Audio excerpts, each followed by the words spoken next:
Welcome to the Rooted Word, where we study the Bible with all seriousness.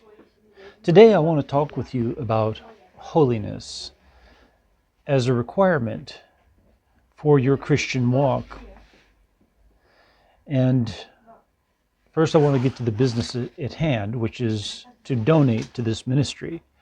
That I do depend on your donations for ministry here in Ukraine. So please go to the description down below, find the link, and make a donation. It can be a one-off or it can be a regular donation. Donations, of course, are very welcome because it helps me to be able to depend on a certain amount each month. As it is, the Lord does provide what I need each month through you, though. So don't think, oh, someone else is going to do it. Instead, please do step up and do go ahead and donate a certain amount that you decided to donate, and whatever you can. Now on with the lesson. So the question is about holiness in your Christian walk. If you're just reading the scriptures for what they say, rather than filtering it through the teachings of these people who like to say only this, only that, which contradicts itself right off the bat. If you don't filter through those things and you just read what's there in the text, you get a completely different description of the Christian life.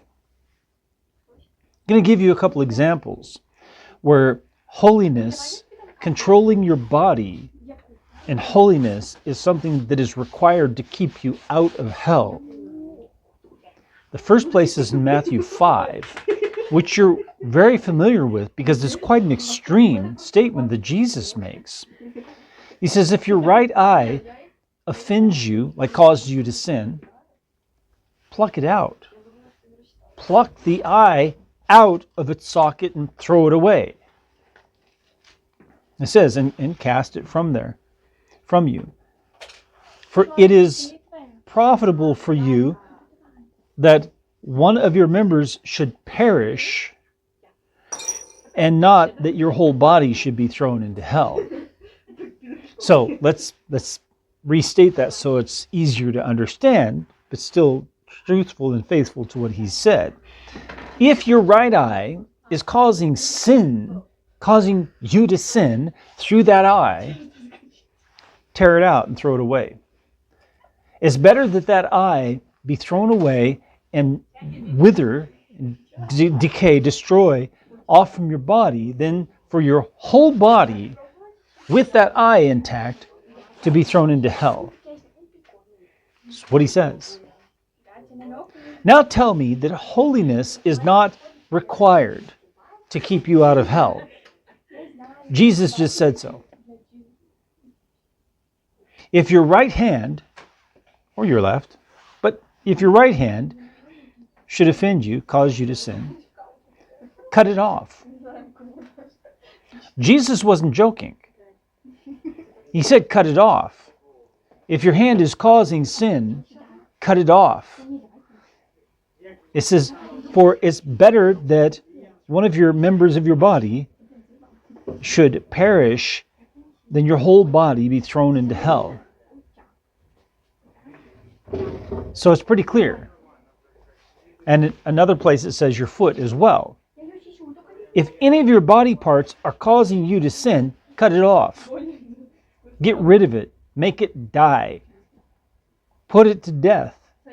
Because it's better that one thing on your body be put to death than for you to be thrown completely, your whole body, into hell. That's the unfiltered words of Jesus. Not like pastors who say, oh, well, it's a hyperbole. He doesn't really mean that. And so they erase Jesus' words. It's not what Jesus said. Jesus said, you get serious about sin.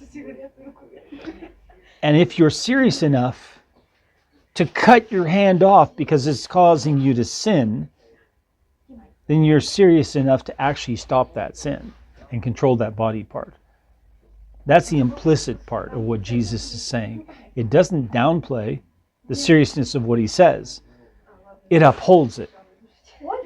So if you are not controlling those body parts and you're willing and ready to tear your eye out, to cut your hand off, then you're ready to actually stop that sin and avoid being thrown into hell. And Jesus says you'll be thrown into hell.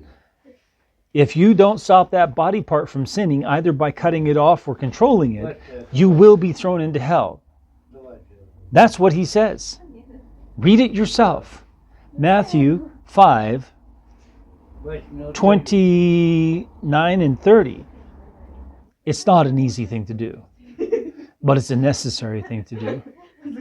And if you're serious about Jesus, you will be serious about holiness. May the Lord bless you as you seek him with all your heart.